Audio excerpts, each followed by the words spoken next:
হাদিসের মধ্যে আছে, নবী সাল্লাল্লাহু আলাইহি সাল্লাম বলেন, এই জমিনে কোন পাপের কারণে, কোন অপরাধ জমিনে হলে আল্লাহ সবচেয়ে বেশি গুসা হয়, আল্লাহর প্রেস্টিজে লাগে, আল্লাহর আত্মসম্মানে লাগে।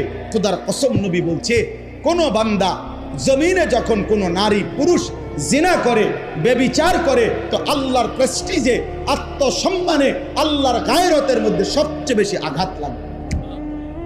মালিক আমার বেশি গুসা হয়, মালিক আমার বেশি রাগ হয়।